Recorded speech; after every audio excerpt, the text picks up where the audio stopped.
I'm going to be bringing forward research I've done in the past, as well as new research in this series on the Great Lakes region of North America. So far, I've looked in depth at cities and places all around the shores of Lake Superior and Lake Michigan, paying particular attention to lighthouses, railroad and streetcar history, waterfalls, wetlands, and dunes, interstates and highways, major corporate players, mines and mining, labor relations, among many other things. I'm going to be taking a close look at the Michigan side of Lake Huron in the third part of this series, and where I expect to see more of exactly the same kinds of things seen thus far. My name is Michelle Gibson. Lake Huron is connected to Lake Michigan by the Straits of Mackinac, to Lake Superior by the St. Mary's River, and to Lake Erie via the St. Clair River, Lake St. Clair, and the Detroit River, where the city of Detroit is located on land situated between Lake Huron and Lake Erie. It is situated on the north and east by the province of Ontario, and to the south and west by the state of Michigan. We are told that Lake Huron is considered to be hydrologically a single lake with Lake Michigan because the flow of water between the Straits of Mackinac keeps their water levels in overall equilibrium. Lake Huron has the greatest shoreline length of the Great Lakes at 3,827 miles, or 6,157 kilometers, including 30,000 islands, and has not experienced heavy industrialization like the other Great Lakes. Georgian Bay is a large bay of Lake Huron, and sometimes called the Sixth Great Lake because of its size and distinctiveness. It is 5,792 square miles, or 15,000 square kilometers, in size. The name of the lake is derived from the indigenous Huron people of the region, also known as the Wyandot. Their traditional lands extended to Lake Huron's Georgian Bay and Lake Simcoe in Ontario.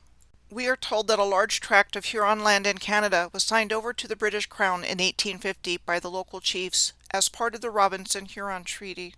In return, the Crown pledged to pay an annuity to these First Nations people, originally set at $1.60 per treaty member, and it was last increased to $4 in 1874, where it is fixed to this day. Reservations were also established as a result of this treaty. This is what we are told about the Huron or Wyandot people. Their language is Iroquoian, with this map reflecting where Iroquoian was spoken. Almost all of the surviving Iroquoian languages are severely endangered, with some languages only having a few elderly speakers remaining. The two languages with the most speakers are Mohawk and Cherokee, though spoken by less than 10% of their respective people. Thus far in this series, I have found that there was a pervasive Jesuit presence all over Lake Superior and Lake Michigan in our historical narrative. When I was looking for information on the Huron people, I found out that they were mentioned in the Chronicles of Jesuit Missions in New France from 1632 to 1673, called the Jesuit Relations, which were said to be reports from missionaries in the field to update their superiors on their progress in converting them.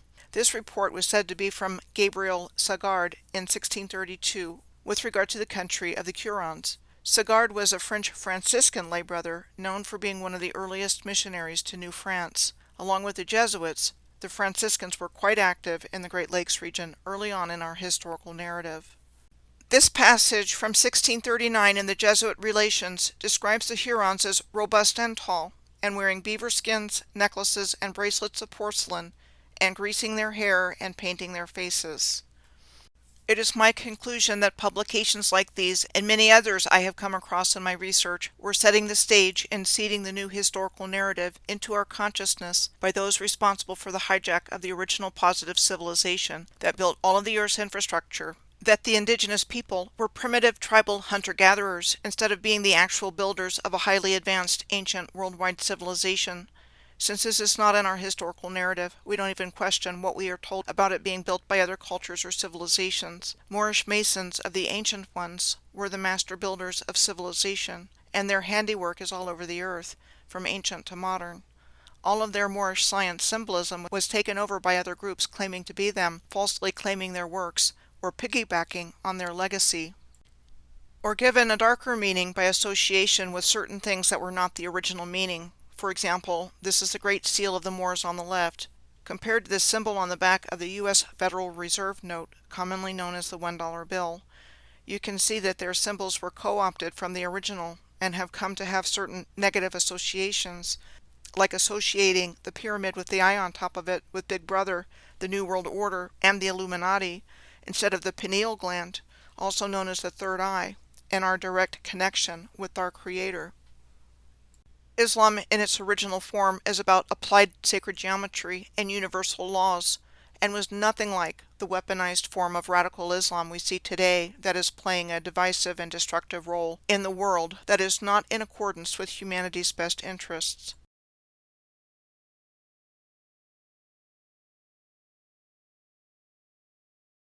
I also believe that the Moors and the tribes of Israel were one and the same, and that this identity was also hijacked as well by those responsible for the hijack of the original positive civilization. Many years ago, before I started doing my own research in 2018, and when I was learning about these kinds of things, I watched a megalithomania presentation by Christine Rohn on 12 Tribe Nations, Sacred Number, and the Golden Age. She co-authored a book with John Michel of the same name. Among other things, they followed the Apollo-St. Michael alignment across countries and continents, all the way to Jerusalem in Israel. They discuss records and traditions of whole nations being divided into 12 tribes and 12 regions, each corresponding to one of the 12 signs of the zodiac and to one of the 12 months of the year, all formed around a sacred center. It stands to reason that these people would apply the same concepts of harmony, balance, beauty, sacred geometry, and aligning heaven and earth to building their communities and themselves that they applied to building all of the infrastructure of the earth. There is an 8-pointed star visible in this graphic of the 12 tribes of Israel as they correspond to the 12 constellations of the zodiac.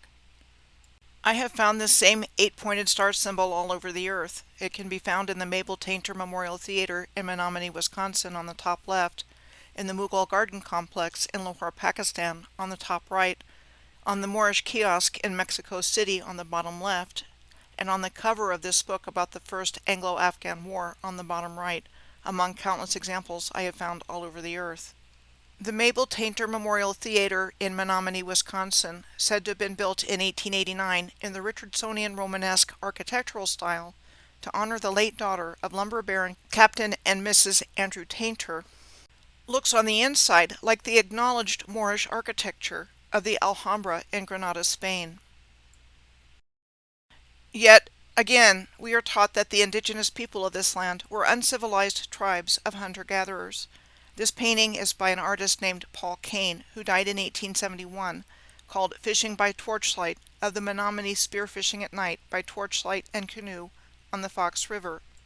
The traditional land of the Menominee people was on the western shore of Lake Michigan, particularly around the Green Bay region. This region was also a location where the Jesuits set up shop early on as well. What I am also seeing from tracking ley lines all over the earth, looking from place to place at cities in alignment over long distances, are the consistent presence of swamps, marshes, bogs, deserts, dunes, and places where it appears land masses sheared off and submerged under the bodies of water we see today. My working hypothesis is that the circuit board of the Earth's original energy grid system was deliberately blown out by one or more forms of directed frequency or energy of some kind into different places on the Earth's energy grid, causing the surface of the earth to undulate and buckle. I believe the beings behind the cataclysm were shovel-ready to dig enough of the original infrastructure out of the ruined earth so they could be used and civilization restarted, which I think started in earnest in the mid to late 1700s and early 1800s. Then they only used the pre-existing infrastructure until they found replacement fuel sources that could be monetized and controlled by them for what had originally been a free energy power grid and transportation system worldwide, and when what remained of the original infrastructure was no longer useful to them or inconvenient to their agenda, they had it destroyed, discontinued, or abandoned, typically in a very short time after it was said to have been constructed. Like everything else we have been told to explain what is in existence in our world, I don't believe lighthouses were built to guide ships by whom they were said to have built them when they were said to have been built. What I am seeing is that they ended up next to the edge of water when the land around them sank, and were repurposed into navigational aids in the New World to guide ships through the now broken and sunken land masses in the surrounding waters. I've come to believe that lighthouses were literally houses for light for the purpose of precisely distributing light energy generated by this gigantic integrated system that existed all over the earth that was in perfect alignment with everything on earth and in heaven. So two of the many points of comparison between the Great Lakes in this series will include lighthouses and the bathymetry of the lakes, which is the measurement of the depth of water in the lakes. First, the lighthouses of Lake Huron. From what I could find out in a search, the Great Lakes have been home to approximately 379 lighthouses, with 200 of them still active, and that Lake Huron has 70 lighthouses around its shores. There are approximately 88 lighthouses along the shore of Lake Michigan, which has more lighthouses than any of the Great Lakes.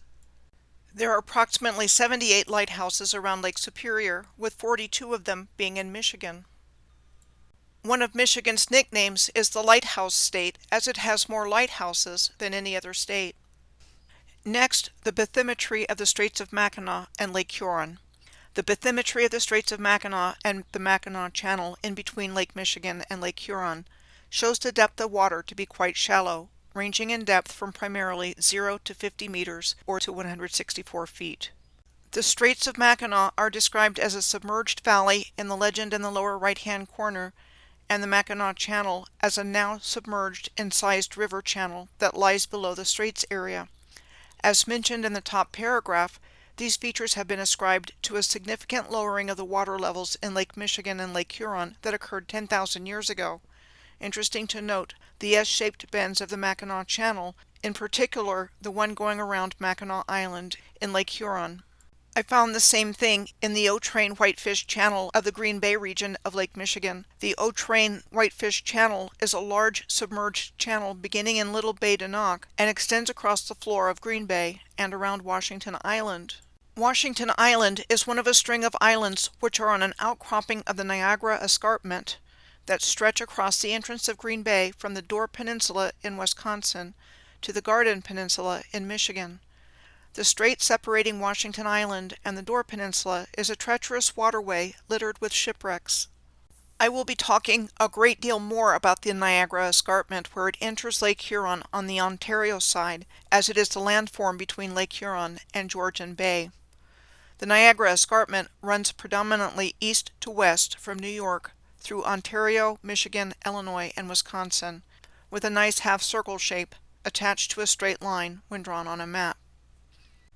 Similar to the Mackinac Channel, I found an explanation given for the continuation of the underwater channel that when Lake Michigan was in a low stage, the O'Train Whitefish River cut a deep channel in the basin of Lake Michigan. But what if these channels are actually submerged man-made waterways and part of a sophisticated canal and hydrological system? S-shaped bends are found in what are called rivers all over the surface of the earth. These are just a few of countless examples. As we are seeing here in the bathymetry of Lake Michigan and Lake Huron, these same S-shapes are found underwater. The same can be said for the Gulf Stream in the Atlantic Ocean. I found on the official usgs.gov website that the Gulf Stream can be thought of as a river in the ocean.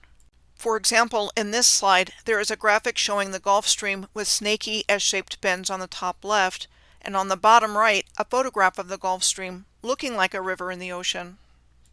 Another example of this same finding is seen in a photo taken in the waters of the Great Barrier Reef, looking very much like a river in shallow water.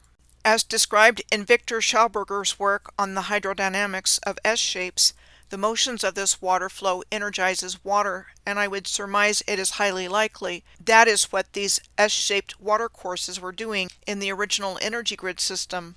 Schauberger was a pioneer in the field of water and energy research in the early 20th century and was working on developing a device for the production of living water, water with an enhanced structure and necessary minerals.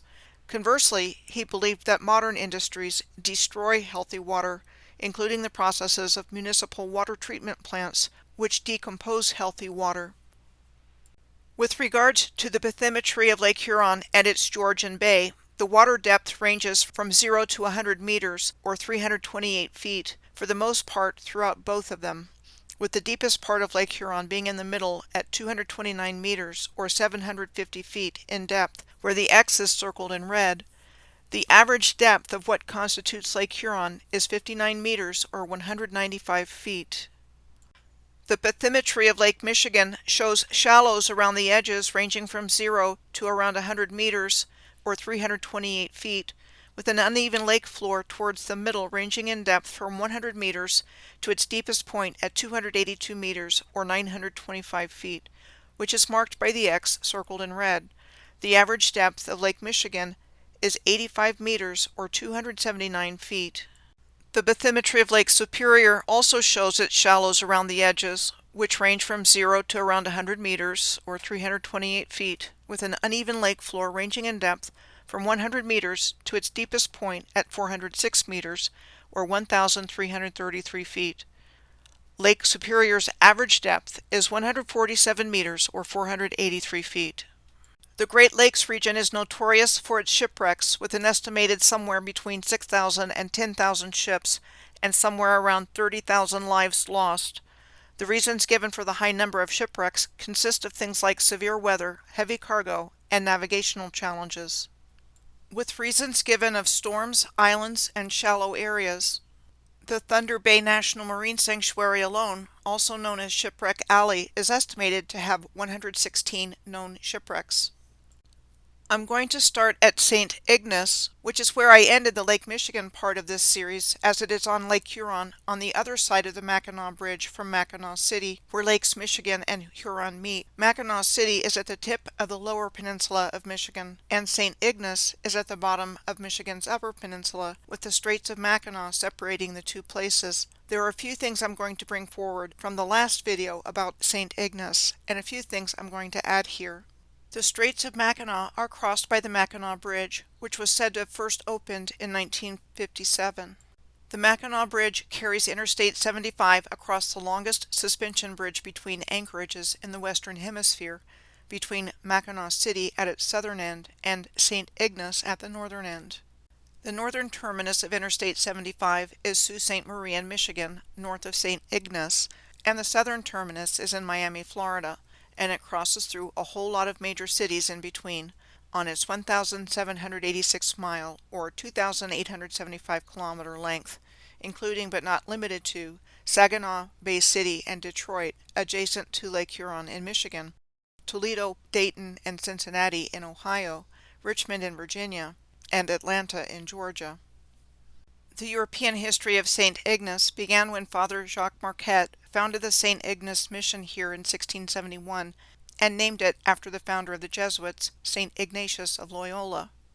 In our historical narrative, Pope Paul III issued a papal bull forming the Jesuit order in 1540 under the leadership of Ignatius of Loyola, a Basque nobleman from the Pyrenees in northern Spain. The Jesuit order included a special vow of obedience to the Pope in matters of mission direction and assignment. Whoever the Jesuits and the Freemasons were are at the top of my list of suspects for who was primarily responsible for giving us our new fabricated historical narrative. 2 years later, in the year of 1542, we are told Pope Paul III established the Holy Office, also known as the Inquisition, and the Congregation for the Doctrine of the Faith. The Straits State Park on the northern shores of the Straits of Mackinac is a popular camping spot. It is also the location of the Father Marquette National Memorial, which was established in December of 1975 to pay tribute to his life and work. The Father Marquette Museum building at the memorial was destroyed by fire in March of 2000. The main building today houses exhibits, and there is a 15-station interpretive trail. One of the popular places to visit in St. Ignace is Castle Rock. It is described as a limestone stack that rises 196 feet or 59 meters above Lake Huron, and we are told was created by the erosion of surrounding land from the melting of Ice Age glaciers after the Wisconsin glaciation, called the most recent glacial period of the North American ice sheet complex that peaked more than 20,000 years ago. It is 3 miles north of St. Ignace on I-75. Just a short distance further up the road from Castle Rock is another limestone formation called Rabbit's Back. St. Anthony's Rock is found in the town of St. Ignace between the Fort Dubois Museum and the Wawatam Lighthouse. St. Anthony's Rock is yet another one of what is called a limestone stack and a tourist attraction in St. Ignace. Limestone was a common building material in the ancient world and used in constructions like the pyramids of Giza and the Western Wall, also known as the Wailing Wall, an ancient limestone wall in the Old City of Jerusalem. In other places in the early history of the United States, we are told that a rock ledge became the landing place for riverboats and wagon trains starting in 1833 on the south side of the Missouri River at what became Kansas City, Missouri. And all of these strata of limestone underneath the surface were identified where this particular rock ledge was located. Keep all this in mind as we go around the shores of Lake Huron and its Georgian Bay in this video. Next, the Wawatam Lighthouse on the other side of St. Anthony's Rock in St. Ignace is located at the far end of the former railroad ferry pier used by the chief Wawatam Railroad and passenger ferry in the marina. I would like to mention more about the Wawatam Lighthouse and the chief Wawatam ferry here. Firstly, what we are told about the Wawatam Lighthouse in our historical narrative is that it was built as an architectural folly for the Michigan Department of Transportation, DOT, in 1998 as a non-functional lighthouse as an element of the tourist heritage of the state for the Welcome Center on I-75 at Monroe, Michigan, but that in 2004 the Michigan DOT slated the lighthouse for demolition when it was deemed obsolete when the Welcome Center was renovated. The state government agreed to move the structure to another location when concerns were raised about this decision, and when St. Ignace officials learned of this, they applied for it and got it moved there. Anyway, that's what they tell us about it, but I have my doubts. Secondly, I would like to mention the Chief Wawatam Railroad Ferry. It was a coal-fired steel ship primarily based in St. Ignace that operated year-round in the Straits of Mackinac between St. Ignace and Mackinac City between 1911 and 1984, serving in its storied career as a train and passenger ferry and as an icebreaker. The first part of the Chief Wawatam's history is that its main purpose was as a train service to carry railroad cars, though it operated as a passenger and car ferry over the years. It served as an icebreaker during the winter months until that function was replaced by the U.S. Coast Guard icebreaker Mackinac in 1944, and that the ship's passenger service also dropped off after World War II. Passenger service ended after the Mackinac Bridge opened in 1957, and it was used exclusively as a railroad ferry until 1985. The Chief Wawatam Railroad Ferry was the only railroad connection between the two peninsulas of Michigan, and in the 1950s transported 30,000 railroad cars per year across the Straits of Mackinac. It started servicing the Mackinac Transportation Company in 1911, a joint venture of the Duluth South Shore and Atlantic Railway, the Grand Rapids and Indiana Railway, and the Michigan Central Railroad, since all three railroads cross back and forth at the Straits of Mackinac. The Duluth South Shore and Atlantic Railway was an American railroad that served the Upper Peninsula of Michigan and the Lake Superior shoreline of Wisconsin, providing service from Sault Ste. Marie, Michigan and St. Ignace, Michigan, westward through Marquette to Superior, Wisconsin and Duluth, Minnesota. The first of this railway line started operating in 1855 and then came under the control of the Canadian Pacific Railway in 1888 and was in operation altogether from 1855 to 1960 as an independently named subsidiary of the Canadian Pacific Railway. What's left of it was merged to the Soo Line in 1961. Parts of the Duluth South Shore and Atlantic Railway were converted to rail trails like the St. Ignace Trout Lake Trail, which is 26 miles or 42 kilometers of multi-use recreational trail in its former railbed. With regards to the railroad lines to Mackinac City on the other side of the Straits of Mackinac, we are told that the Michigan Central Railroad came to Mackinac City from Detroit in 1881, and the Grand Rapids and Indiana Railroad in 1882, connecting Mackinac City to Traverse City, Grand Rapids, and Fort Wayne in Indiana. The former rail lines have been repurposed into rail trails, like the Northwest State Trail from Petoskey, the North Central State Trail from Gaylord, and the Northeastern State Trail from Alpena. There were two historic roundhouses in Mackinac City, one for each of those railroads serving the area. They were both demolished after the rail lines leading to Mackinac City were scrapped sometime in the 1980s. The location of the former Michigan Central Roundhouse is now a Burger King, and the Grand Rapids and Indiana Railroad is a parking lot west of the Mackinac Bridge, and the former rail yards a shopping mall. Like the lighthouses, I believe that all the rail infrastructure was part of the original energy grid, and as I've said many times, I believe the energy grid was deliberately destroyed, and that its destruction created everything we see in the world today that we are told is natural, including but not limited to the Great Lakes. And I will continue to show you evidence for why I believe this is the case throughout this video and this series on the Great Lakes. I think the controllers removed the rail lines that were an original part of the energy grid when they were no longer needed for mining and/or their agenda, and they only kept what was needed for freight, with keeping some for public transportation where it was critical infrastructure, and scaled passenger service way back from what it once was. They were instead turned into interstates, highways, roadways, and recreational rail trails, used for harvesting our energy for the benefit of a few, from what was the original free energy grid system for the benefit of all. Now I'm going to turn my attention to what's found in the Straits of Mackinac and Lake Huron to the east of the Mackinac Bridge, starting with Mackinac Island. This is what we are told about Mackinac Island. It was long home to an Ottawa settlement and previous indigenous civilizations before European colonization in the 1600s, and became a strategic center of the fur trade in the Great Lakes region. We are told that the British built a limestone fort known as Fort Mackinac during the American Revolutionary War in 1781 to control the Straits of Mackinac and, by extension, the Great Lakes fur trade. Still for control of the Great Lakes, we are told the 4.35 square mile or 11.3 kilometers squared in size Mackinac Island was a location of two battles during the War of 1812, which took place at the location on the island identified as the British Landing, and in which the British took control of the island for a few years. We are told that Fort Holmes was built on the highest point of Mackinac Island by the British in 1814, and was taken possession of by United States Armed Forces as part of the Treaty of Ghent in 1815, which was the peace treaty that ended the War of 1812.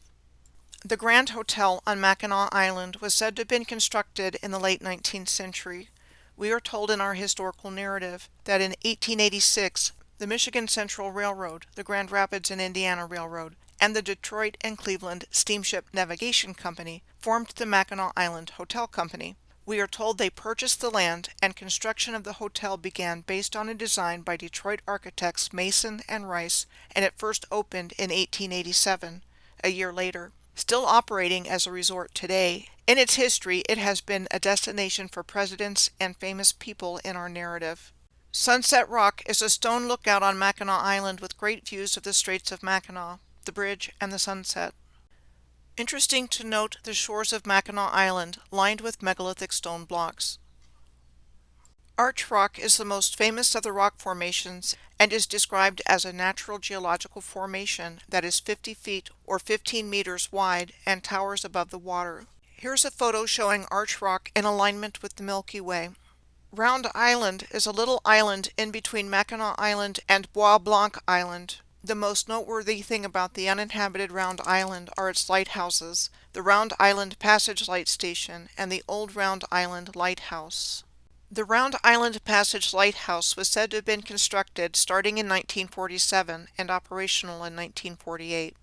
The Round Island Channel that it is located in is a navigable waterway in Lake Huron and a key link in the lake freighter route between Lake Michigan and Lake Superior, on which millions of tons of taconite iron ore are shipped annually, and has been an essential element in shipping iron ores from northern Minnesota since the late 1800s. The Old Round Island Lighthouse is located on the west shore of Round Island in the shipping lanes of the Straits of Mackinac, and was said to have been constructed in 1895. It was seen in the 1980 movie Somewhere in Time, which was filmed primarily on Mackinac Island. Bois Blanc Island is on the other side of Round Island from Mackinac Island. Bois Blanc, or white wood, is believed to be a reference to the paper birch tree or basswood, which is called Bois Blanc in other contexts. We are told in our historical narrative that Bois Blanc Island was ceded by the Chippewa as an extra and voluntary gift to the United States government in the 1795 Treaty of Greenville between the United States and the indigenous nations of the Northwest Territory for their lands for settlement after their defeat in the Battle of Fallen Timbers in August of 1794, ending what we are told was the Northwest Indian War that took place in this region between 1786 and 1795. Between the United States and the Northwestern Confederacy, consisting of the indigenous people of the Great Lakes area. The territory had been granted to the United States by Great Britain as part of the Treaty of Paris at the end of the Revolutionary War. The area had previously been prohibited to new settlements and was inhabited by numerous indigenous peoples, even though the British maintained a military presence in the region. The 1795 Greenville Treaty forced the displacement of the indigenous people from most of Ohio in return for cash and promises of fair treatment. The community of Bois Blanc Township is on the island with a population of 100 in the 2020 census and has the smallest school district in terms of student enrollment in the nation, with 3 students in 2024-2025. The Bois Blanc Lighthouse was said to have been constructed in 1867, 2 years after the end of the American Civil War. It is on the northern end of the island. It is not in use and it is privately owned.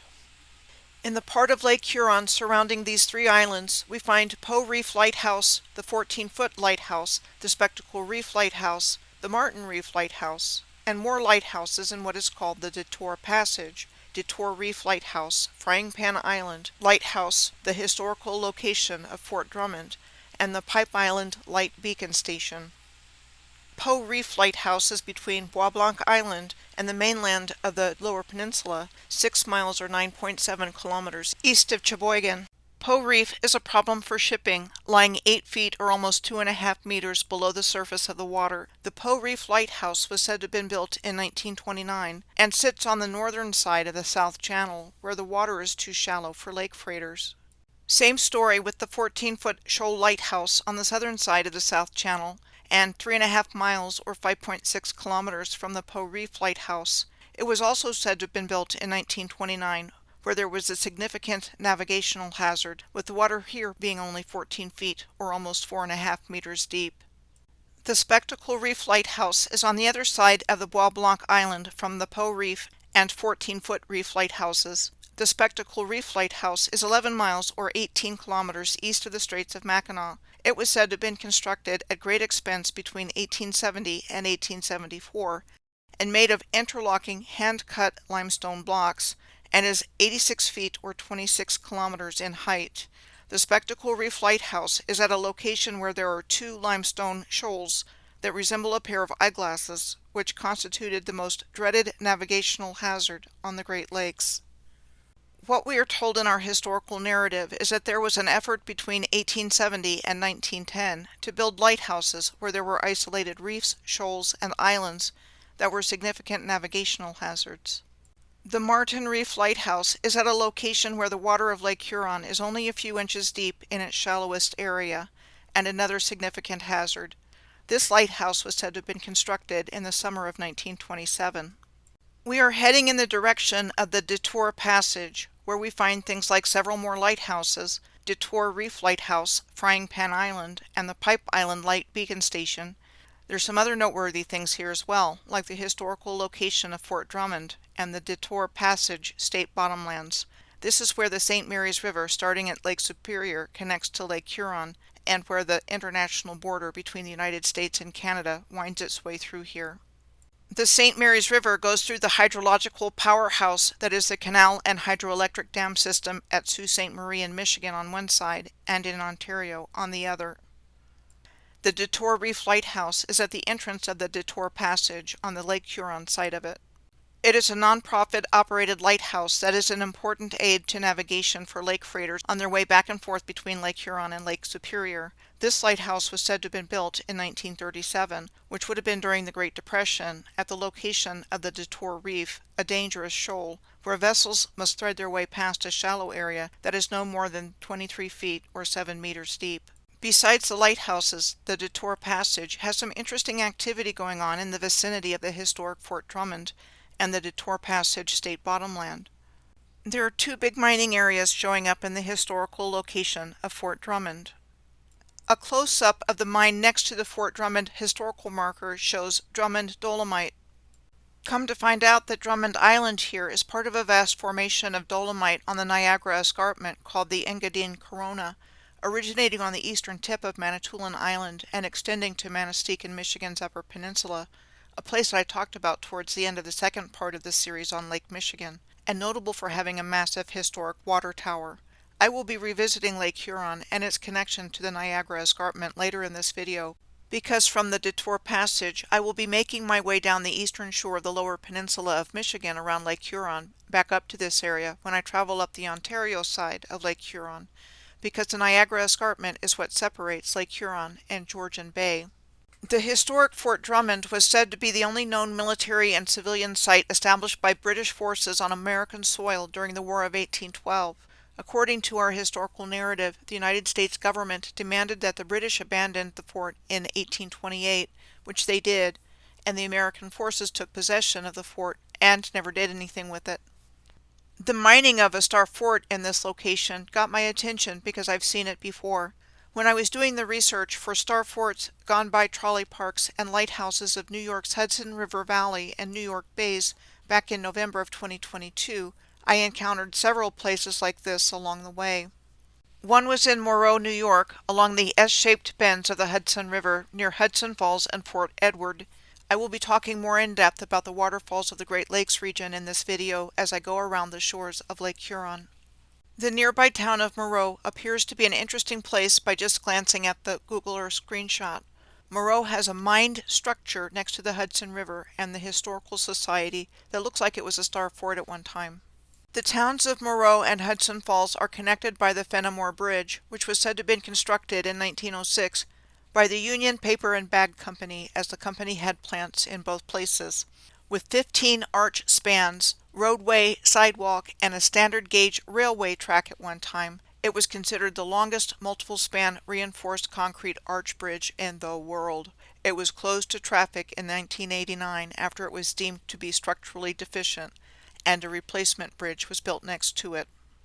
I found another place that was being mined further down the Hudson River that looked like it was a star fort at Tompkins Cove, which is directly across the river from the former Indian Point Park/nuclear power plant and is directly adjacent to the Stony Point Lighthouse. This is a close-up view of the mining of what appears to have been a star fort at Tompkins Cove, like what is seen in Moreau and Fort Drummond/Drummond Island. Indian Point is directly across from Tompkins Cove.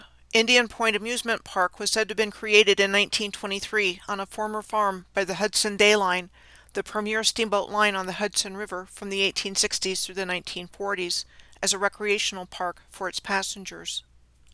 The Indian Point Park had a cafeteria, picnic facilities, baseball diamonds, rides and games, dance hall, beer hall, miniature golf, swimming pool, and speedboat rides. The property backed up to the Croton and Mount Kisco reservoirs that provided water to New York City.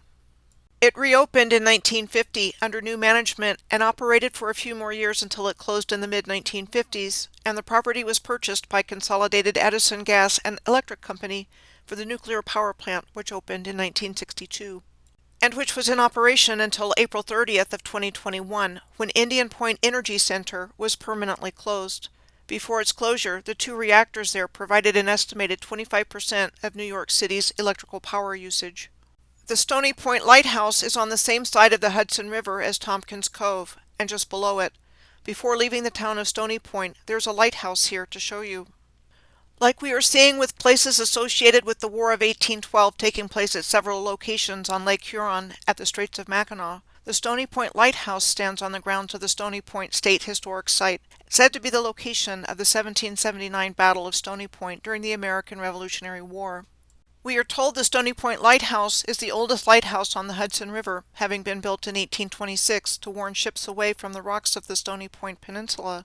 It was decommissioned in 1925, acquired by the Parks Commission in 1941, and added to the National Register of Historic Places in 1979, restored starting in 1986, and reactivated in 1995. Doesn't this lighthouse look rather strange? Short and squat and crooked? Like maybe this is the top of a much larger structure, the rest of which has been encased in earth? There's one more thing I would like to mention before I return to Lake Huron and the detour passage from the Hudson River. There was a massive Rockefeller presence in our historical narrative, up and down the Hudson River, as well as the New York City area. The John D. Rockefeller estate, known as Kikowit, is just down the Hudson River in between Stony Point and New York City, a word which looks like circuit. Situated on the highest point in the Pocantino Hills, the Rockefeller estate was said to have been built in 1913. I know I digress, but I believe these are significant findings with regards to how the original energy grid was constructed, and then it was deliberately destroyed and reverse engineered into an energy harvesting system. In the process of the destruction of the energy grid, the surface of the Earth was destroyed. Then the components of the energy grid were harvested by those responsible for what has taken place here on Earth, without our knowledge or consent. And we find the same kinds of stories being told to cover up all of this. And the same kinds of things are found along the Hudson River in New York that are found in the Great Lakes region, including finding John D. Rockefeller in Duluth on Lake Superior. In the 1890s, the Merritt brothers, also known as the Seven Iron Brothers, owned the largest iron mine in the world in the 1890s. We are told that in 1891, the Merritt family incorporated the Duluth, Mesabi, and Northern Railway Company to build a 70-mile or 113-kilometer-long railroad from the mine to the port at Superior, Wisconsin, which was just to the south of Duluth, raising the money needed in exchange for bonds from the railroad company. Their success attracted the attention of John D. Rockefeller, who wanted to expand into the iron ore business, and the Merritts put their company stock up as collateral to borrow money from Rockefeller in order to fund the railroad. Long story short, the Merritts ended up being financially ruined, and Rockefeller came to own both the mine and the railroad. After Rockefeller assumed ownership in 1894, he leased his iron ore properties and the railroad to the Carnegie Steel Company in 1896. John D. Rockefeller sold the railway to United States Steel in 1901, after it had been formed by the merger of Andrew Carnegie's Steel Company, Albert Gary's Federal Steel Company, and William Henry Moore's National Steel Company in 1901, which was financed by J.P. Morgan. J.P. Morgan was an American financier and banker who dominated corporate finance on Wall Street throughout the period of time called the Gilded Age, between the years of 1870 and 1900. He was a driving force behind the wave of industrial consolidation in the United States in the late 19th and early 20th centuries. Besides his involvement in the formation of the U.S. Steel Corporation, he was also behind the formation of General Electric and International Harvester, among many other mergers. John D. Rockefeller, the progenitor of the wealthy Rockefeller family, is at the top of the list of the robber barons behind the reset of our history. He was considered to be the wealthiest American of all time, as seen in this ranking by CNN Business, with an adjusted wealth of $253 billion. Rockefeller's wealth soared as kerosene and gasoline grew in importance. At his peak, he controlled 90% of all oil. It is my belief from all of my research that as quickly as possible, a way was found to replace what remained of the free energy system with our own coal and oil-based system, and in the process make money hand over fist from the total control of the new system. Now back to the Detour Passage on the St. Mary's River where it connects to Lake Huron. Today's Pipe Island Light Beacon Station is at the north entrance of the Detour Passage, and in between it and the Frying Pan Island Lighthouse is the Detour Passage State Bottomland. This is what we are told about this location. The Pipe Island Lighthouse was said to have been established and first lit in 1888 to aid shipping entering into the St. Mary's River from Lake Huron. While still an active aid to navigation today, we are told that in 1937, the lantern room was deactivated and a day marker added in place of the lantern. And for comparison of similarity of appearance, here's the same photo of the Pipe Island Lighthouse and a building next to it on the left, and the just shown Stony Point Lighthouse on the Hudson River in New York on the right, with both places looking like there is more below the Earth's surface. The Detour Passage State Bottomland is an underwater preserve located throughout the Detour Passage. The shallow waters there contain the remains of lost ships that are accessible to divers. This is what we are told about the Frying Pan Island Lighthouse. It was first lit in 1882 and built on Frying Pan Island to warn of the Frying Pan Shoal on the St. Mary's River. It was said to be a front-range light with the light on Pipe Island. The Frying Pan Island Lighthouse and Shoal in the Detour Passage brought to my mind the Frying Pan Lighthouse and Shoals in the Cape Fear region of North Carolina, which I found when I was trekking the Serpent Lake from the Bermuda Triangle to Lake Itasca in Minnesota back in August of 2023. Frying Pan Shoals is described as a labyrinth of sandbars that extend 20 miles or 32 kilometers into the Atlantic Ocean and is known as the Graveyard of the Atlantic. Frying Pan Tower and Light Station is also now a bed and breakfast, and also a popular destination for scuba divers to check out the wrecks. Now I'm going to turn my attention to Cheboygan, located a short distance to the southeast of Mackinac City on U.S. Highway Route 23, and start the journey from the top of the mitten of Michigan's Lower Peninsula down the western side of Lake Huron. Before I look around to see what's available to find in Cheboygan, upon seeing the presence of U.S. Highway Route 23 here, it's important for me to take a moment to highlight some of the different aspects about US 23, a subject I brought up in the first part of this series on Lake Superior, and it's going to lead me to making a bigger picture connection between highways, waterfalls, railroads, and the original energy grid that will continue to be highlighted in this journey around Lake Huron. Firstly, US 23 runs for a distance of 1,453 miles, or 2,310 kilometers, between Mackinac City and Michigan at its northern terminus at I-75, and the southern terminus at the junction of US 1 and US 17 in Jacksonville, in Florida. Mackinac City is just a short distance south on I-75 from St. Ignace across the Mackinac Bridge, which is the northern terminus of I-75. Mackinac City is not far from the location of the Taquamenon Falls State Park, where there are a series of waterfalls on the Taquamenon River before it empties into Lake Superior in the northeastern part of the Upper Peninsula of Michigan, and the Taquamenon Falls. The Taquamenon Falls are on Michigan State Highway 123 and are accessible from Michigan Highway 28. I was able to find an historical rail presence at Taquamenon Falls when I searched, and what came up was the Taquamenon Falls Riverboat Tours and Tunerville Trolley. It is a 6.5-hour wilderness tour that starts at Sioux Junction that includes a narrow gauge train ride and riverboat cruise to the falls. I found this information from past research about the Taquamenon Falls and Tunerville Trolley because I was looking at the Tallulah Gorge and Falls in Georgia, which are also on US 23. The Tallulah Gorge and Falls in North Georgia are close to the South Carolina state line.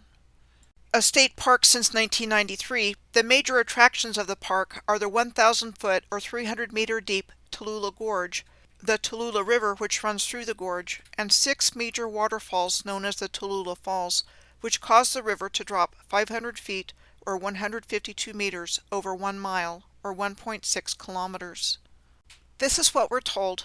In 1854, the General Assembly of the state of Georgia first enacted legislation for the construction of a railroad linking the towns of Athens and Clayton in North Georgia, and the railroad opened in sections starting in 1870, with construction of the railroad having been delayed with the outbreak of the Civil War between 1861 and 1865.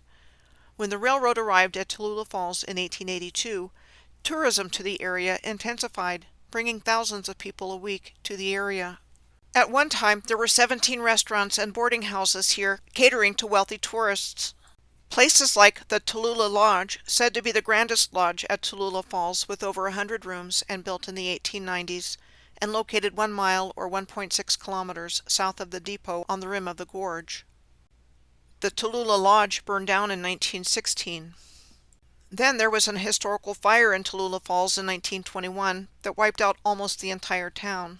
We are told that starting in 1909, the Georgia Railway and Power Company had scouted the Tallulah River and Gorge with its drop in elevation as the ideal place to construct a dam and hydroelectric plant in order to provide electrical power to Atlanta, and that it ended up being one of 6 being constructed along a 26-mile or 42-kilometer stretch of the Tallulah and Tougaloo rivers with a 1,200-foot or 366-meter drop in elevation between 1913 and 1927. The construction of the dam at Tallulah Falls was said to have started in 1910 with the purchase of land at the rim of the Tallulah Gorge and completed in 1914 after the company won a legal battle to halt its activities in the Tallulah Gorge. Here is a postcard with the Tallulah Falls Bridge on US Highway 23/State Road 15 crossing right in front of the dam and the Lake Tallulah Reservoir. The bridge was said to have been built between 1938 and 1939.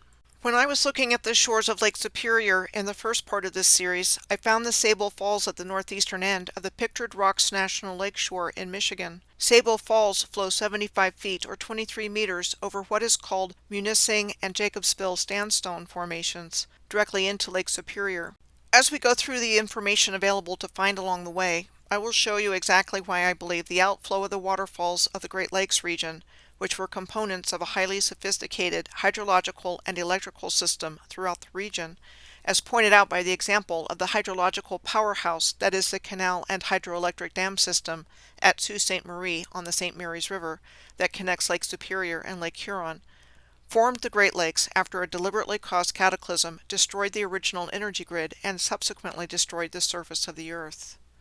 Also in the location of Sable Falls, we find the Grand Sable Dunes running along the northeast end of the Pictured Rocks lakeshore for 6 miles or 10 kilometers. This is the view of them from what is called the log slide overview, where in the 19th century loggers used them to slide logs from the top of the dunes to the shoreline so they could be transported out. The Sable Point lighthouse is located in the area of the Grand Sable Dunes and Sable Falls, and it is nicknamed the Beacon of the Shipwrecked Coast. The lighthouse here was said to have been built between 1873 and 1874. Munising is at the southwestern end of the Pictured Rocks National Lakeshore Park. The Pictured Rocks are described as dramatic, multicolored cliffs with unusual sandstone formations, but look strangely like melted or ruined infrastructure. Formations like what are called natural archways all along the lakeshore, like the one called Lover's Leap on the left, and unusual formations like the one named Chapel Rock in the middle and Miner's Castle Rock on the right. This was Grand Portal Rock as seen in this lithograph from 1851, which mysteriously collapsed in the early 1900s from the believed cause of erosion, but as the story goes, no one really knows what might have caused it. Besides Sable Falls, the general area around Munising has many waterfalls. Other waterfalls in the area include Alger Falls, Horseshoe Falls, Memorial Falls, Munising Falls, Miners Falls, Scott Falls, Tannery Falls, and Wagner Falls. The Munising area is also where O'Train is located. This information connects back to the O'Train Whitefish Channel in the Little Bay de Noc of Green Bay I mentioned previously in this video that appears to be an underwater canal. I was able to find a map and reference online about there being a proposed ship canal on land in Michigan, historically between O'Train Bay near Munising and Escanaba at Little Bay de Noc, which is where the underwater O'Train Whitefish Channel starts. And we are told that even as recently as the 1980s, has been looked into as a possible project for excavation, but has been rejected because of projected costs. Now back to Cheboygan. We are told Cheboygan was originally an Ojibwe settlement, and that in 1844, a barrel maker from Fort Mackinac named Jacob Salmons chose the old native camping ground as a site for his cabin. He started a settlement here with others, and it was named Duncan. Sawmills were established in a region known for its lumber, and by 1853, Duncan was the county seat, and by 1870, Duncan was included in the expanded boundaries of Cheboygan, which became the county seat of Cheboygan County. The city of Cheboygan was incorporated in 1889. In our historical narrative, the railroad finally came to Cheboygan in 1881 when the Jackson, Lansing, and Saginaw branch of the Michigan Central Railroad extended a railroad line from Gaylord to Cheboygan, which was extended to Mackinac City the following year. Then in 1904, the Detroit and Mackinac Railway extended its line to Cheboygan. As time went on, the lumber industry no longer dominated the economy, though there was a Procter & Gamble plant here. But when it closed in the 1990s, we are told the need for rail service was eliminated, and today the former railroads of northern Michigan are considered one of the finest recreational trail systems in the United States, with Cheboygan at the junction of the previously mentioned North Central State Trail from Gaylord and the Northeastern State Trail from Alpena. There are 2 lighthouses in Cheboygan, the Cheboygan Crib Rear Lighthouse and the Cheboygan River Front Range Lighthouse. The Cheboygan Crib Rear Lighthouse marks the west pier head of the mouth of the Cheboygan River. We are told it was originally constructed in 1884 on what was called a crib, which was an artificial island landfill located more than 2,000 feet or 610 meters from the Cheboygan shore, but that in 1984 it was moved to the pier after it was deemed surplus property by the Coast Guard. With regards to the Cheboygan River Front Range Lighthouse in our historical narrative, we are told that in 1871, an improvement project to improve the Cheboygan Harbor began by dredging the Cheboygan River, and that by 1883, the portion of the river between the steamboat landing and the railroad dock had been dredged to a width of 200 feet or 61 meters, and a depth of not less than 14 feet or 4 meters. Prior to this, the water over the bar at the mouth of the river had a depth of 7 feet or 2 meters. We are told that by 1880, two range lighthouses were operational, one of them being the Cheboygan Riverfront Range Lighthouse, which still stands today. The other range light was said to have been replaced by a 75-foot or 23-meter tall iron tower in 1900. Rogers City is just a little ways down the coast from Cheboygan, where we find in the surrounding area the 40-Mile Point Lighthouse, Presque Isle and its lighthouses, and the Ocquioc Falls. In our historical narrative, Rogers City was established in 1868 when William Rogers and several other people came to survey the area and for logging purposes in 1868, and that in 1870 a post office was opened here. It changed names and status several times over the years, but was eventually incorporated as a city in 1944. Rogers City, the largest city in Presque Isle County, only had a population of 2,850 in the 2020 census.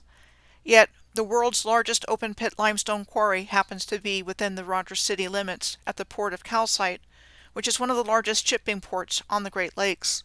The 40-Mile Point Lighthouse Park is located just to the north of Rogers City. This is what we're told about it. It received its name from being a distance of 40 miles or 64 kilometers from the old Mackinac Point Lighthouse in Mackinac City. It was constructed with the intent that as one sailed from Mackinac Point to the St. Clair River, one would never be without viewing range of a lighthouse. Its construction was said to have been completed by 1896 and first lit in 1897. The appearance of the 40-Mile Point Lighthouse on the top left brings the architectural style and building orientation I have seen in many places all over the earth, including but not limited to what is seen in Atchison, Kansas on the top right, Santa Cruz de Tenerife on the bottom left, and the ancient city of Ouarzazate in Morocco on the bottom right. What we find in the area of the Presque Isle Harbor on the other side of Rogers City from the 40-Mile Point Lighthouse is the new Presque Isle Lighthouse, the front and rear range lights, and the Presque Isle Quarry. The new Presque Isle Lighthouse was said to have been built in 1870 and is still an active aid to navigation. It was said to have been built to replace the old Presque Isle Lighthouse, which is not operational, and a museum today. Like the new Presque Isle Lighthouse, the Presque Isle front and rear range lights were also said to have been built in 1870. They were said to have been built in the channel leading into the harbor to help mariners avoid the shallows on either side, and they are still active today. The Ocquioc Falls are directly to the west of the 40-Mile Point Lighthouse, Rogers City, and Presque Isle. It is a popular recreational destination to the Lower Peninsula with hiking, biking, and camping opportunities. It is the largest and only named waterfall in the region, and the only universally accessible one. Similar to the previously mentioned Tallulah Gorge and Falls in Georgia, at the falls, the Ocquioc River drops 5 feet or 1.5 meters before entering a small gorge with rocky walls, and below the gorge flows into Lake Huron's Hammond Bay. The next place we come to going down along the coast is Alpena. Besides being the location of Thunder Bay and the previously mentioned Thunder Bay National Marine Sanctuary, where approximately 100 shipwrecks are protected, there are 3 lighthouses here: Middle Island, Thunder Bay Island, and Alpena Harbor. European settlement started in 1835, and Alpena was officially incorporated by the Michigan State Legislature on March 29th of 1871, which is interesting because on October 8th of 1871, we are told most of the city was lost in the Manistee Fire, one of 3 fires in Michigan on that same day known collectively as the Great Michigan Fire, which also took place on the same day as the Great Chicago Fire and the Peshtigo Fire in Wisconsin on Lake Michigan. Then there was another fire less than a year later on July 12th of 1872, which destroyed an additional 65 or so homes and businesses. And then we are told yet another disastrous fire for Alpena happened again in 1888. The Middle Island Lighthouse is 10 miles or 16 kilometers north of Alpena. We are told that it was a midway point between Presque Isle Harbor to the north and Thunder Bay to the south, and that one side of the island offered safe harbor, and the other side was guarded by shoals and considered a particularly dangerous spot for ships. We are told the construction of the brick lighthouse there today started in June of 1904 and was completed and operational by June of 1905. The Thunder Bay Island Lighthouse is said to be one of the oldest operating lighthouses in Michigan. Our historical narrative tells us the one standing today was said to have been built in 1857, with two others having been built there, one in 1831 that disintegrated almost immediately, and another in 1832 out of local limestone. The Alpena Harbor Lighthouse stands on the north breakwater of the Alpena Harbor, which marks the entrance to the Thunder Bay River from the Thunder Bay. The current lighthouse was said to have been there since 1914, replacing earlier wooden structures in use between 1877 and 1888. The history of the city of Alpena is closely connected with the lumber industry. Founded during the 19th century lumber boom, it became a major lumber harvesting and processing center. Leaving the Alpena area and heading down the coast, we come next to the Sturgeon Point Lighthouse and the unincorporated community of Oscoda. The Sturgeon Point Lighthouse in today's Sturgeon Point State Park was said to have been built in the Cape Cod-style Great Lakes Lighthouse in 1869 in order to ward ships off a reef that extends 1.5 miles or 2.4 kilometers lakeward from Sturgeon Point, which was responsible for a large number of lost ships and men. Oscoda is located at the mouth of the Osable River, where it enters Lake Huron. We are told the area was first settled in 1867 when a law firm purchased land and platted a community, with the Oscoda Post Office established on July 1st of 1875. There's a lumberman's monument in the area that was dedicated in 1932 to the lumbermen that first settled here. Noteworthy places include the former Wirt Smith Air Force Base, Largo Springs, and the Tuttle Marsh Wildlife Area. Wirt Smith Air Force Base was commissioned here in 1923 and was one of 3 strategic air command bases that housed B-52 bombers. The base was decommissioned in 1993, and the area is now an ongoing Superfund site due to extensive groundwater contamination. A part of the former air base is still used as a public-use airport. Largo Springs in Oscoda has several viewing docks and a boardwalk through natural springs. Largo Springs was the CCC site in 1934, like other places we have seen so far in this series. There's no doubt in my mind that the CCC and the other alphabet programs of FDR's New Deal during the Great Depression, like the WPA and TVA, were being used to cover up the ancient advanced civilization.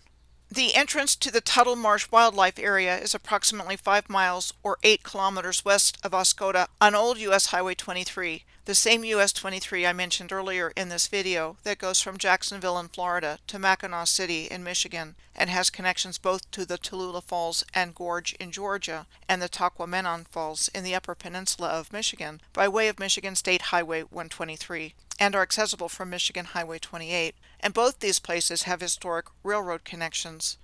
As I've been saying in this series and in other work I've done, I consistently find the presence of swamps, marshes, deserts, and dunes along the ley lines I've been tracking from place to place over a long distance for a very long time, and have these findings very well documented. The next places I would like to bring your attention to down the coast is what is found in the vicinity of the Tawas Point Lighthouse, which also includes Tawas City and Alabaster Junction.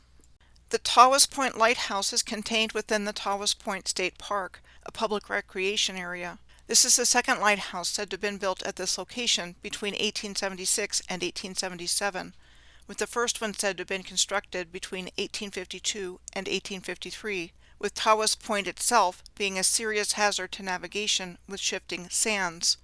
We are told it was originally named Ottawa Point, and the name changed to Tawas Point in 1902. Here's the Tawas Point Lighthouse with a full moon known as a supermoon rising behind it back in November of 2016. The Tawas Point State Park is located on 183 acres or 74 hectares at the end of a sand spit that forms Tawas Bay. This location in Michigan has been referred to as the Cape Cod of the Midwest. This is an interesting reference to make because not only does Tawas Point have the same curving appearance as Cape Cod, the location of Cape Cod in Massachusetts has the same features that we've seen in the Great Lakes, like extreme weather, shipwrecks, and shallow bathymetry, as well as lighthouses and historic railroad beside the coastal areas. Here's the map showing 14 lighthouses on Cape Cod alone, as well as other lighthouses of this part of New England on the left, as well as the historic Old Colony Railroad that traversed the length of the narrow Cape Cod. Again, it is my working premise. The lighthouses and railroad and star forts for that matter, were once working components of the Earth's original energy grid, and that land masses sank around them when the energy grid was deliberately targeted for destruction by the dark forces directly responsible for the world we live in today. And the destruction of the energy grid is what brought us the bodies of water we see today that weren't there prior to this event. Like the Great Lakes and Cape Cod in Massachusetts, the treacherous waters of the Outer Banks in North Carolina have also given it the nickname of Graveyard of the Atlantic because of the numerous shipwrecks that have occurred here because of its treacherous waters consisting of things like shallows, shifting sands, and strong currents. We are told the nearby Tawas city was founded in 1854 and was the first city located on the shores of Saginaw Bay and Lake Huron north of Bay City. The forest lands of the area supported a lumber and sawmill industry early in its history, like so many of the other places we've seen along the way. It's interesting to note that this photo was notated as the main street of East Tawas City in 1910. Tawas City is on US 23. US 23 has been designated the Sunrise Side Coastal Highway as it runs along the Lake Huron shoreline. Alabaster Junction is a short distance south of Tawas City on US 23. It was formerly a location on the Detroit, Bay City, and Alpena Railroad, later known as the D&M Lake States Railroad. A branch known as the Erie and Michigan Railway and Navigation Company left the main line here and served the Alabaster Gypsum Quarry along the Lake Huron shoreline. It held the world's record for equipment per mile of track from Alabaster on the shore of Tawas Bay to East Tawas, which is a distance of 11 miles or 18 kilometers.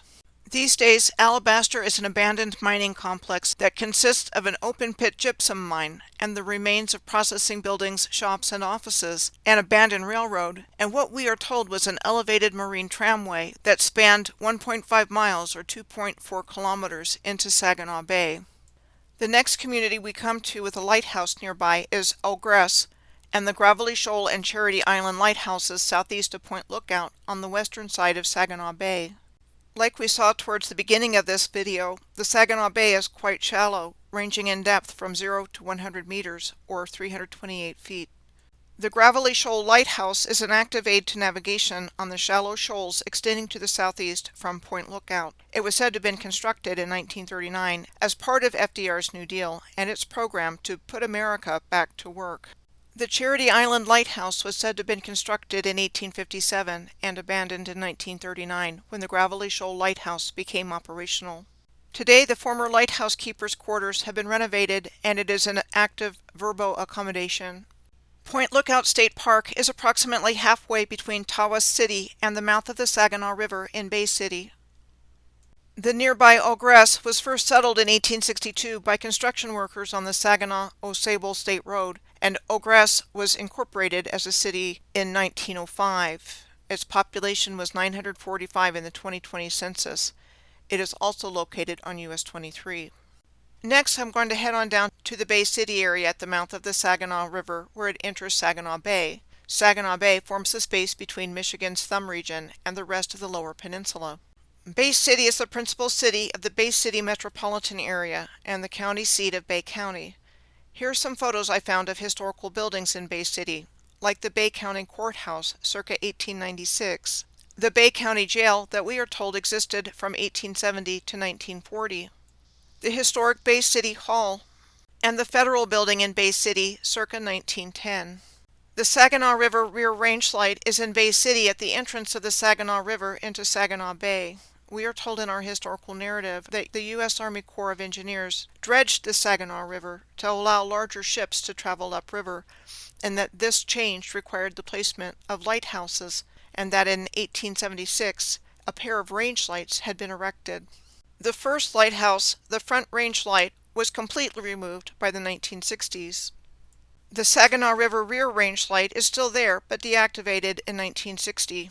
Interestingly, the Dow Chemical Company, which already owned the land surrounding the Rear Range Light, purchased the lighthouse in 1986 and then proceeded to board it up until 1999, when the Saginaw River Marine Historical Society approached Dow about renovating it and opening it to the public, though all these years later it is not permanently open to the public, seemingly just for special occasions, like the Tall Ship celebration in Bay City in 2019, which was the last time it was open to the public. Now we are officially heading into the region known as the Thumb, traveling along what is known as the Thumb Coast. It is noteworthy that the Huron fire took place on October 8th of 1871, which burned a total of 1.2 million acres of Michigan's Thumb region. This was the exact same day as the Great Chicago Fire and the Peshtigo Fire in Wisconsin, as well as two other fires in Michigan, in Manistee and Holland. Then, almost 10 years later to the day, on September 5th of 1881, the Michigan Thumb Fire started, with hurricane-force winds and hot and dry conditions. Interesting to note the following descriptions that accompanied the 1881 Michigan Thumb Fire. Soot and ash from the fire caused sunlight to be obscured in places on the U.S. East Coast and in New England. The sky had a yellow appearance, and which caused a strange luminosity in and on buildings and vegetation, and Tuesday, September 6th of 1881, became known as Yellow Tuesday because of this unsettling event. The first official disaster relief operation of the American Red Cross was responding to the Thumb Fire, less than 4 months after the establishment of the American Red Cross. The American Red Cross was founded in 1881 by Clara Barton as a non-profit humanitarian organization that provides emergency assistance, as well as disaster relief and disaster preparedness education. Clara Barton had been a hospital nurse during the American Civil War. She had connections in upstate New York, and the American Red Cross was established on May 21st of 1881 in Dansville, New York, and the first local chapter was at the English Evangelical Lutheran Church of Dansville. Other names involved in the establishment of the American Red Cross included Senator Omar D. Conger, who had a home in Dansville where its founders met. Even though he was one of the senators for Michigan and had lived and worked in Port Huron in Michigan's region known as the Thumb. An early example of problem-reaction solution. Did they actually create the disasters and then provide the response to the disasters? John D. Rockefeller was amongst several that donated to create a national headquarters near the White House in Washington, D.C., said to have been built between 1915 and 1917. So as we make our way up the Thumb Coast from Bay City, we come to places like Cheboygan and Bayport along what appears to be a continuing ruins shoreline.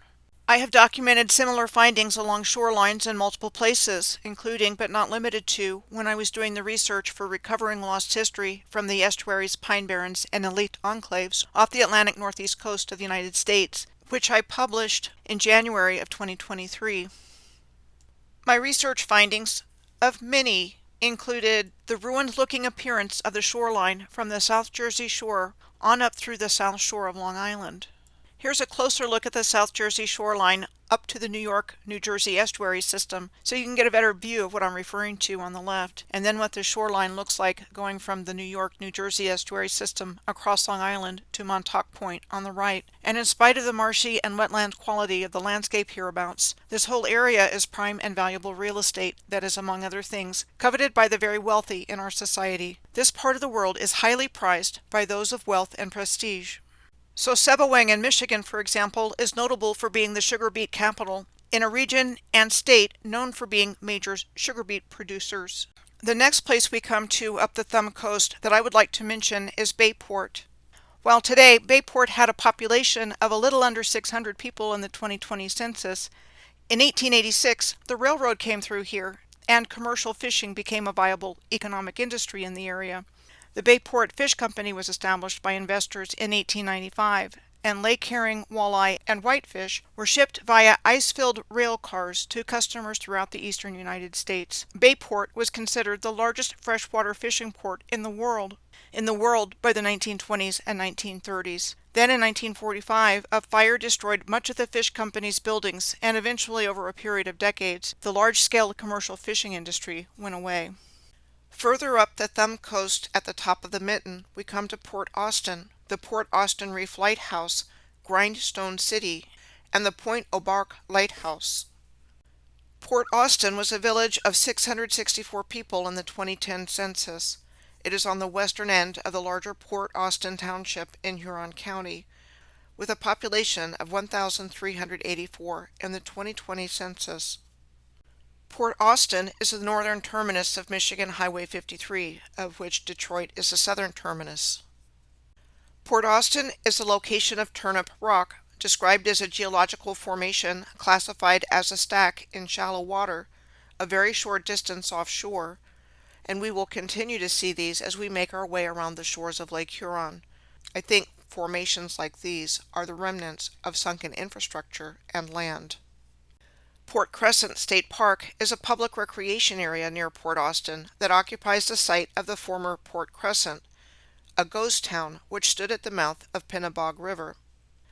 In 1961, the Pack and Woods sawmill chimney, one of the last visible remnants of Port Crescent, was demolished in spite of the objections of local residents. Also, like the state parks we saw all around the shores of Lake Michigan, there are dunes here.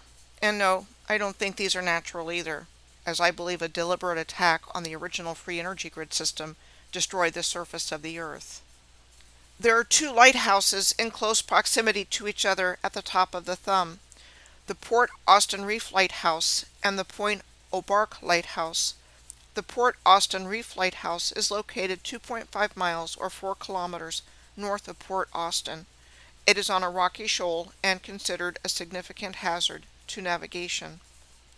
The Port Austin Reef Lighthouse was said to have been constructed in 1878. While there is an automated light in the lighthouse that is still operational, the lighthouse itself has been undergoing restoration for quite some time and is not open to the public. Here is an historic photo of the Port Austin Reef Lighthouse on the left in comparison with the previously seen 40 Mile Point Lighthouse near Rogers City, and with which I also showed photos of other locations with the same architectural style, building orientation, in Kansas, Tenerife in the Canary Islands, and Morocco. The Point O'Bark Lighthouse today is an active lighthouse and maritime museum along the shores of Lake Huron on the northeastern tip of the thumb. The current structure was said to have been built in 1857. The last place I want to mention here before I move on down the Lake Huron coast is the interestingly named Grindstone City, southeast of the Point O'Bark Lighthouse. Grindstone City is an unincorporated community in the eastern end of the Port Austin Township that was established in 1834. It is the location of the Grindstone City Historic District, which was listed on the National Register of Historic Places in 1971. In our historical narrative, we are told Grindstone City was notable for a grindstone quarry that was established here sometime around 1833 by Captain Aaron G. Peer, who along with his brother built a schooner for the lake transport business at the tip of Michigan's thumb, and by 1850 was selling $3,000 worth of grindstones a year. The Lake Huron Stone Company and Cleveland Stone Company took over all operations in the area after a second quarry was opened. The Grindstone City Historic District is located on Michigan State Trunk Line Highway 25, which follows the arc-like shape closely along the Lake Huron shore of the thumb between Port Huron and Bay City. Michigan State Highway 25 was once part of the longer U.S. Highway Route 25 when it was first established with United States numbered highway system in 1926. The original US 25 began at US Highway 17 in Brunswick, Georgia, and ended at Port Huron in Michigan, and was extended to Port Austin in 1933. Today the northern terminus of US 25 is Covington in Kentucky at the Ohio state line, directly across from Cincinnati, as all of US 25 was deleted north of Cincinnati, Ohio in the 1970s.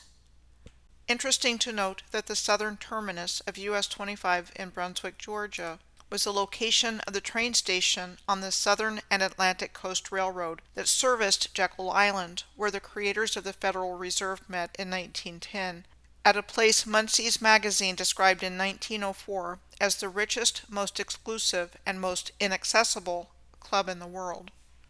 Arriving on a private train car, the group of men who attended the 10-day secret meeting on Jekyll Island in November of 1910 adopted the cover story of a duck hunt to explain their activities and hide the true purpose of their meeting, and addressed each other by their first names only. Hence they adopted the name of the First Name Club. The Oglethorpe Hotel pictured here in Brunswick was said to have opened in January of 1888. After having been built on top of the previous Oglethorpe House, which was said to burn down during the Civil War. It remained in operation until 1958, at which time it was torn down and replaced by a Holiday Inn. The Holiday Inn was eventually torn down too, leaving an empty lot in downtown Brunswick called the Oglethorpe Block. Now a word about the United States numbered highway system, also known as the Federal Highway System, that we've already seen examples of come up in this video, including US 23, the Sunrise Side Coastal Highway that runs along the Lake Huron shoreline all the way up to Mackinac City. It was actually called an integrated network of roads and highways numbered within a nationwide grid across the contiguous United States. Drawn up in 1913 by the National Highway Association, this map was said to be the first proposed U.S. highway network map. The red roads were delineated main national highways, the blue roads trunk national highways, and the yellow roads were link national highways to connect all the mains and trunks. The nation's first federal highways would not be adopted until 1926, when the American Association of State Highway Officials approved the first plans for the numbered highway system, with this section showing Texas, Oklahoma, Tennessee, Arkansas, Louisiana, and Mississippi. I have blue arrows pointing to major cities that are the central point of at least 5 highways: Dallas, Texas, Tulsa, Oklahoma, Little Rock, Arkansas, Memphis, Tennessee, Nashville, Tennessee, and Birmingham, Alabama. What we see happening with the highway system of certain cities being the central point of multiple highways were frequently seen also as being the central point of multiple rail lines. This Civil War era example shows that Petersburg in Virginia, just south of Richmond, was a central point of multiple rail lines emanating from it in all directions.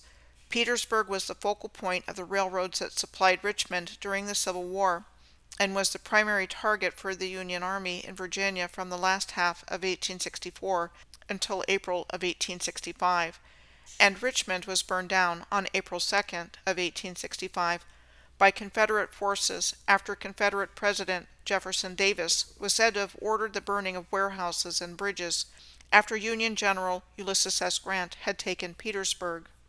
There's a very similar configuration between Petersburg rail lines of the Civil War era and the highways around Richmond and Petersburg today. Like Petersburg, Richmond, Atlanta was an important rail and commercial center at the time of the Civil War and is a highway hub today. The burning of Atlanta took place in November of 1864 during the Civil War after General Sherman and his Union forces captured the city of Atlanta on September 2nd of 1864 and occupied it from then until November of 1864. He gave orders to destroy Atlanta as a transportation hub and as a war material manufacturing center, and in particular the railroad system and everything connected to it. His orders were carried out, destroying physical infrastructure, and on November 15th, everything that had been destroyed was set on fire. Like Petersburg, Richmond, and Atlanta, Columbia in South Carolina was a transportation hub with regards to rail infrastructure and a highway hub today. After Atlanta was burned down by General Sherman and his troops in November, the following February, Columbia, the capital of South Carolina and an important political and supply center for the Confederacy, was said to have surrendered to General Sherman on February 17th of 1865 after the Battle of Rivers Bridge. On the same day, the fires started, burning much of Columbia, though there is disagreement between historians regarding whether or not the fires on that day were accidental or intentional. But on the following day, General Sherman's forces destroyed anything of military value, including railroad depots, warehouses, arsenals, and machine shops. Were these places specifically targeted for destruction because of their importance as transportation and infrastructure hubs on the energy grid during the historical event known to us as the American Civil War, and not destroyed for the reasons we have always been told? The Harbor Beach Lighthouse is the next lighthouse we come to going down the Thumb Coast. The Harbor Beach Lighthouse is called a spark plug lighthouse located on the northern breakwater of the Harbor of Refuge of Harbor Beach on Lake Huron. In our historical narrative, we are told the breakwater and lighthouse were built by the United States Army Corps of Engineers to protect the harbor here, which is the largest man-made freshwater harbor in the world. Prior to the 20th century, this port was the home of one of the most active life-saving crews on Lake Huron, with dozens of shipwrecks around the area. Further on down the Thumb Coast from here, we come to the entrance to the St. Clair River and the lighthouses immediately in the greater Port Huron area. The Fort Gradio Lighthouse and the historic location of the Peche Island Front Lighthouse, which was destroyed by a fire in 1927. This is what we are told about Fort Gradio and the Fort Gradio Lighthouse in our historical narrative. Fort Gradio was said to have been built in 1814 during the War of 1812 to guard the entrance of the St. Clair River at Lake Huron, and named after the engineer in the U.S. Army Corps of Engineers who supervised the construction, Charles Gradio. The current Fort Gradio lighthouse was said to have been built in 1829 and called the second oldest lighthouse on the Great Lakes. The historical figure credited with its construction was Lucius Lyon, one of Michigan's first senators. The Fort Gradio Lighthouse is just to the north of the Blue Water International Bridges, which connect Port Huron in Michigan with Point Edward in Ontario, and are jointly owned and maintained by both countries. In our historical narrative, the location of the city of Port Huron burned not only in the previously mentioned September 5th of 1881 Thumb Fire, that was the first official disaster relief operation of the American Red Cross, less than 4 months after it was founded on May 21st of 1881. The Huron Fire took place on October 8th of 1871, which burned a total of 1.2 million acres of Michigan's Thumb region. This was the exact same day as the Great Chicago Fire and the Peshtigo Fire in Wisconsin, as well as 2 other fires in Michigan, the Manistee Fire and the Holland Fire. The Huron Fire burned a number of cities, including Port Huron and White Rock, as well as much of the countryside of the Thumb region in Michigan. This is an historic photo of the Port Huron City Hall. What we are told started out as a library and is now a museum in Port Huron, and the Federal Building and U.S. Courthouse in Port Huron. Further on downstream from here, we come to a number of lighthouses in the greater Detroit area, starting with the Peche Island Rear Range Lighthouse, and as we go down the line, the Lake St. Clair Front and Rear Lighthouses, the Lake St. Clair Lighthouse, the Windmill Point Lighthouse, the William Livingstone Memorial Lighthouse, the Grosse Ile Lighthouse, and the Detroit River Lighthouse in Lake Erie at the mouth of the Detroit River. As we make our way into the major metropolitan area of Detroit, we first come to the Peche Island Rear Range Lighthouse. We are told that it was originally built in 1908 to work in conjunction with the Peche Island Front Range Lighthouse, and that it was moved in sections to Waterworks Park on the St. Clair River in Marine City, Michigan. The next lighthouses we come to are the St. Clair Flats South Channel Front and Rear Range Lighthouses. It was recognized in 1830 that a canal through the delta at the base of the St. Clair River would be an aid to shipping, and that initially by 1859 the South Channel Canal dredging was completed and 2 lighthouses were built. Then we are told at the recommendation of the U.S. Army Corps of Engineers, another channel was opened through here between then and 1870, called the St. Clair Flats Channel. Then we are told in 1875 the front light began to lean, and there's a whole lot of stories we are told about these lighthouses ever since then, but that front lighthouse still leans to this day. The location of the historic Lake St. Clair Lighthouse was in the middle of the lake adjacent to the city of Detroit. We are told Lake St. Clair was named after St. Clair of Assisi by the French explorer René Robert Cavelier, Sieur de la Salle, on August 12th of 1679, since he discovered it on the same day as her feast day. The foundation of the current Lake St. Clair lighthouse structure was said to have been constructed as one of FDR's New Deal Public Works Administration projects in 1938. This was a photo of this particular lighthouse in 1941.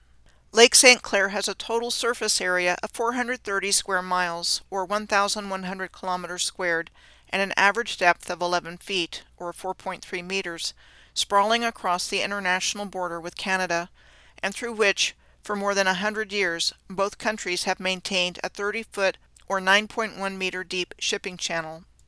Detroit is the largest city in Michigan and the largest U.S. city on the United States-Canada border. Detroit is the seat of Wayne County. This is the old Wayne County Courthouse, which was said to have been constructed between 1897 and 1902. It is called one of the few survivors of Detroit before it became Motor City, and a masterpiece of marble, mahogany, mosaics, sculptures, and columns.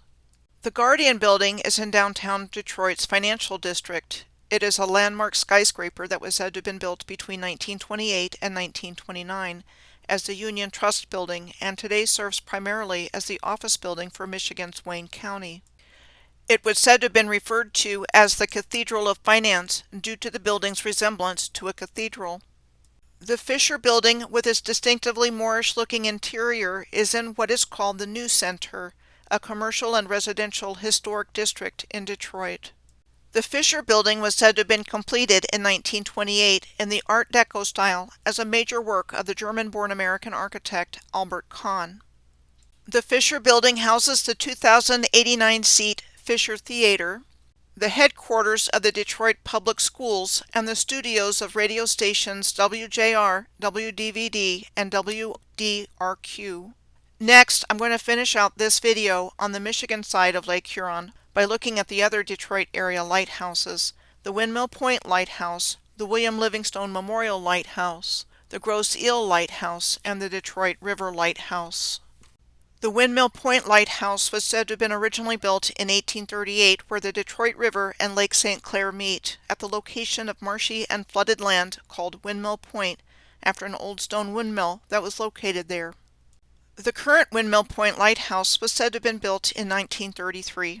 The William Livingstone Memorial Lighthouse is described as an Art Deco lighthouse said to have been designed by the Hungarian architect Géza Maradi and built by the previously seen German-born American architect Albert Kahn, who is credited with the design of the Fisher Building. It is the only marble lighthouse in the United States. It is located on the northeast end of Belle Isle, facing Lake St. Clair. It was named after a Detroit banker, newspaper owner, and longtime president of the Lake Carriers Association. I'm going to say a few words about Belle Isle here before I move on to the Grosse Ile Lighthouse and the Detroit River Lighthouse. Belle Isle was a location of a historic trolley park known as Electric Park at the end of 3 streetcar lines, the Myrtle, Fort East, and Crosstown, and was in operation from 1906 to 1928. The popular amusement and recreational park was located at the foot of the Belle Isle Bridge. It featured attractions like rides, the Grand Canal, a large windmill, dancing and band pavilions, and a model of the Johnstown flood. The Johnstown flood in Pennsylvania that took place on May 31st of 1889 was the second major disaster the American Red Cross responded to after the previously mentioned Great Thumb Fire of 1881. The Johnstown flood was caused by the catastrophic failure of the South Fork Dam. The South Fork Dam was said to have been an earthwork built between 1838 and 1853 as part of a canal system, as a reservoir for a canal basin in Johnstown, by the Commonwealth of Pennsylvania. But then, after spending 15 years building the dam, it was abandoned by the Commonwealth and sold to the Pennsylvania Railroad, who turned around and sold it to private interests. In 1881, speculators had bought the abandoned reservoir and built a clubhouse called the South Fork Fishing and Hunting Club and cottages, turning it into an exclusive retreat for 61 steel and coal financiers from Pittsburgh, including Andrew Carnegie, Andrew Mellon, Philander Knox, John Leishman, Henry Clay Frick, and Daniel Johnson Morrell. The South Fork Fishing and Hunting Club was a Pennsylvania corporation and owned the South Fork Dam. Henry Clay Frick was a founding member of the South Fork Fishing and Hunting Club and was actually said to have been largely responsible for the alterations to the South Fork Dam that led to its failure. What we are told was that the dam failed after days of unusually heavy rain and 14.3 million tons of water from Lake Conemaugh, which devastated the South Fork Valley, including Johnstown, which was 12 miles or 19 kilometers downstream from the dam, killing an estimated 2,209 people and causing $17 million in damages in 1889, which would be $490 million in 2020. Though there were years of claims and litigation, the elite and wealthy members of the South Fork Fishing and Hunting Club were never found liable for damages. In 1904, the South Fork Fishing and Hunting Club Corporation was disbanded and assets sold at a public auction by the sheriff, and there were permanent exhibits in many places, like Atlantic City and Belle Isle, depicting the horrors of the Johnstown flood experience for public consumption. Along with exhibits depicting the Johnstown flood, exhibits about the Galveston flood were also to be found, like this one at the 1904 St. Louis World's Fair, said to have resulted from a hurricane on September 8th of 1900 in our historical narrative, and which has been described as the deadliest natural disaster in United States history. The Grosse Ile North Channel Front Range Lighthouse is the only historic structure remaining of what were said to have been two sets of range lights on the North Channel and South Channel, constructed in the 1890s because of a dangerous obstruction on the east side of Grosse Ile, the largest island in the Detroit River. Lastly, the Detroit River Lighthouse, which sits in Lake Erie, south of the entrance to the Detroit River. The Detroit River Lighthouse, also known as the Bar Point Shoal Lighthouse, is described as a spark plug lighthouse that was built in 1885 under problematic circumstances due to its particular location, and its isolation has caused problems ever since in its storied past, including being a rendezvous point for rum runners in the Prohibition years with the proximity of Canadian whiskey, and being struck by a lake freighter directly in 1997, in which the lighthouse suffered minimal damage, and the freighter was described as having its steel bow pushed in like a tin can. In my next video, I will pick up the Ontario side of Lake Huron in Windsor, directly across the Detroit River from Detroit.